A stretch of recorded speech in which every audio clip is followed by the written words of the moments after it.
What's going on, Mopar? This is Mopar Man 1978. I'm out here at BUDDYS Auto Salvage in between Springfield, Missouri and Republic, Missouri. It's more towards the Republic side before you get to the city limits. But anyway, let me show you real quick. Over there, that building over there is the parts and rims building. Down over here,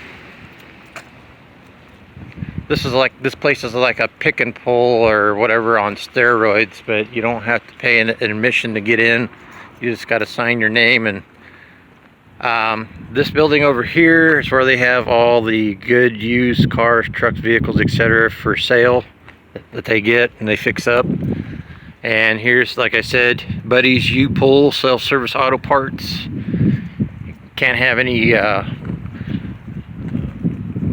cutting torches or anything like that, but you can bring in a sawzall or I think, and or a hacksaw, stuff like that. And I'll go in here and see if I'm allowed to record in the building and record out in the yard. But so anyway, stay tuned, because I wanted to take you on a tour through this boneyard. It's pretty cool and it's really nicely taken care of and set up how they got it. But anyway.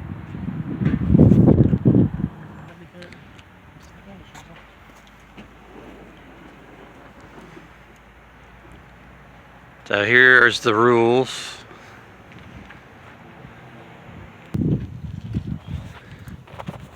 Okay, guys and gals, we're outside in the boneyard. Out here with my mom today. She's helping out. And basically, I talked to the guy at the counter, and he said basically the owner of the property doesn't allow any filming inside the lobby unless the owner knows about it ahead of time. And then he's got to give the approval. But in there, they've got really nice sets of good used tires. Some of them might even be brand new. They just look filthy. Rims, pairs of rims or sets of rims in there. But as you can see out here, they got just racks and racks of tires. They supply you with the wheelbarrows, and they've got a like an A-frame, like a swing set type.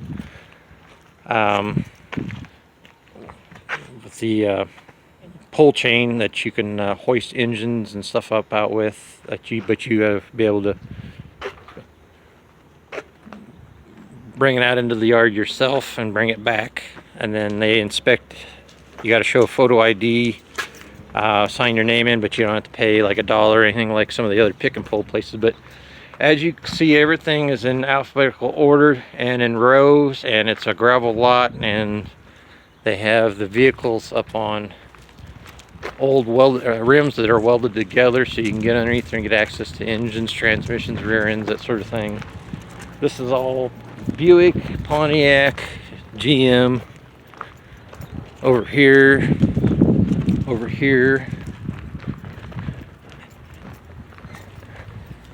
There's things out here sometimes from the 60s. I've seen some 70s stuff. Lots of 80s, lots of 90s, and on up. There's one of those hoists I was telling you about on wheels that they've made that you can take out here. I've had to wheel one of them clear out in the back of the boneyard before. But anyway, they've changed quite a bit. See, now we've got, like,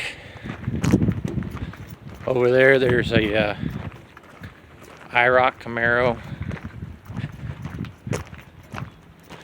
What is it? 1990 looks like it says. So once in a while you find a little gem out here.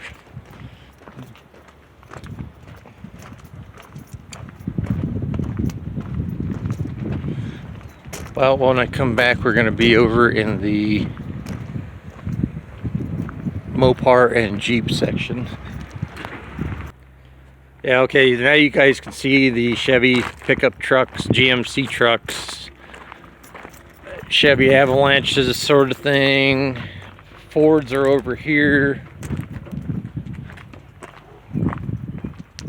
And I think we got to go over that way to get That's where, at least where all the Jeeps and the Mopars and stuff were last time.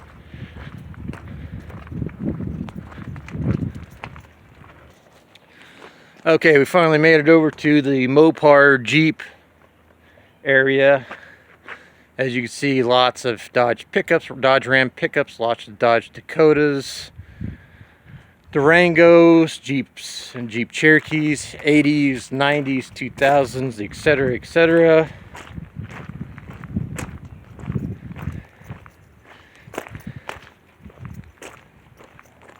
But anyway, as you can see back over there in the distance, that's the Springfield, Missouri power plant, ran by coal power. Greta, be sure to suck on that big tall smokestack there. And here you go. I thought you guys would get a kick out of this. I did. Shit Creek Mafia. Anyway, the big old Thunderhead storm system moving in over there out of the west. But anyway, I'm going to be scouting for a mini starter core out of one of these Dodge Durangos, Dodge pickups or whatever. It doesn't work or works for the old Slant 6 in the Valiant. Like I said, here, right here is a 1990 Jeep Cherokee 4x4. Got a nice 4.0 in there. Lots of old Dodge Dakotas. See, there's a 80s Dodge pickup, heavy duty. That's a 1990 W250 pickup.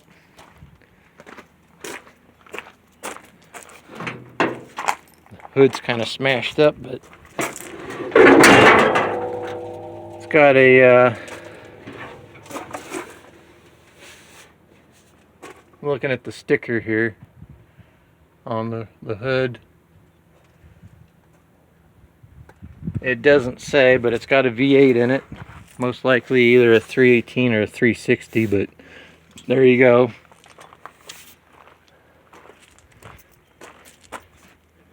Here's a Dodge Dakota pickup. 318 or 360 Magnum in it. 1995. So this, I think, if I remember correctly, correct me if I'm wrong, I think Professor P. Shane from Slant Daily Garage said 93 to 95 Dodge Dakotas with the V8s. You could take the automatic transmission, take the guts out, put it in your older 904 automatic, and it'll help your Slant 6 out. And this does still have the linkage and the looks like a 904 transmission in it, I believe. Let's look here. Yep, it's got all the, it's a 4x4. It's got all the transfer case and the whole 9 yards. It looks like a little bit more modern 904 in it. So yeah, you could use that. Still got all the shift linkage and whatnot. So this would be a good one to get. I think they charge like 150, 200 bucks maybe for an engine out here that you can pull. You just got to bring back an old junk gas powered engine. It could be a lawnmower engine or anything for the core. Like I said, there's just tons of V8, 318, 360 Magnums out here in this boneyard. But tons of Jeeps from the 80s and 90s, XJs. Van, here's a van. I gotta, out here too, I gotta look for some Dodge Vans and see if they've got the front seats that my buddy, it's a mailman's needing. Look at this nice bench seat in here. It's missing the front seats. But look, it's got a V8 in it. Somebody's already robbed the Ram emblems off it. 1989. But yeah, like I said, it just goes on forever and ever out there with lots of Dodges and Jeeps and stuff out here. So once in a while you get lucky and find a 70s Dodge pickups or 60s or 70 Dodge cars, whatnot. But anyway, just come across this Dodge Ram van, Council of Churches of the Ozarks. This van's got a, don't know if you can see it, it's got a 360 Magnum in it. But the starter's missing. In these vans, it's so easy to get to these starters. That's why the starter and the transmission's gone in this one. This 2004 Dodge Durango has a 5.7 V8 Hemi. Nice. Yeah, so lots of 80s, 90s, 2000s Dodge Durangos, pickups, vans like this one here. Come on over.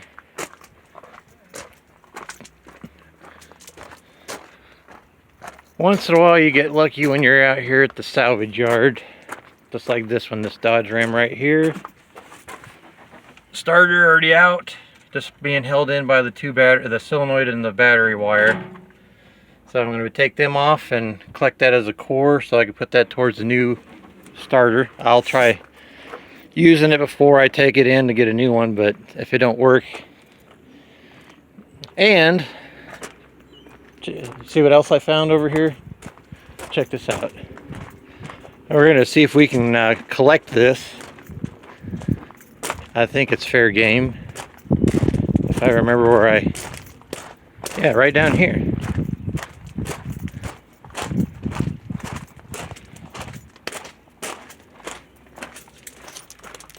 Right here. Perfectly good jack stand. Somebody just left here. Yep. So we're going to take that with us too.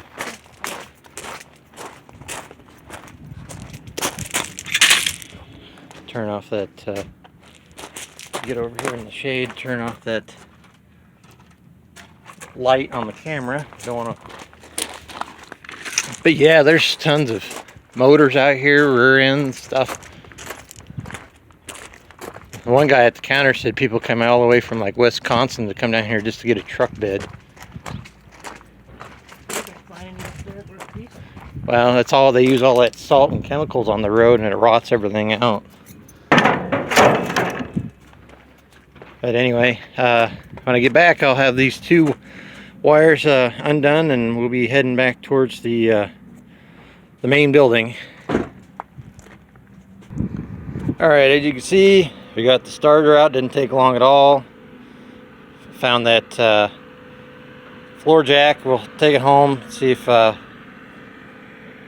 get it for little to nothing, and see if it's this part's seized up a little bit. It probably just needs some penetrating oil. But anyway, I'll get back to the when you see me again, we'll be back at the truck. I don't know if you guys can see that in the background. Better shot of the Springfield, Missouri power plant. But anyway.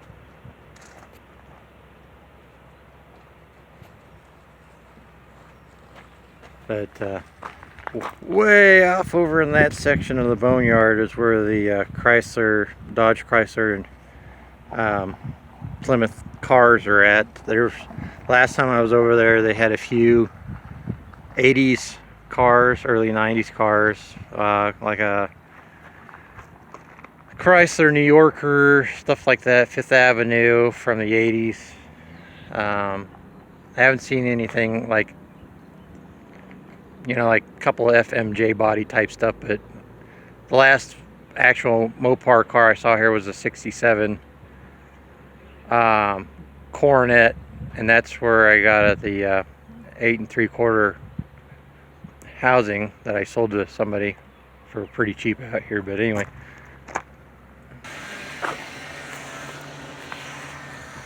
okay, so we're back out here in the parking lot. Got our stuff. We're gonna head on over to the parts/wheels building and see what they charge for an old steel rims for a spare tire for this pickup truck. And until next time, see you later.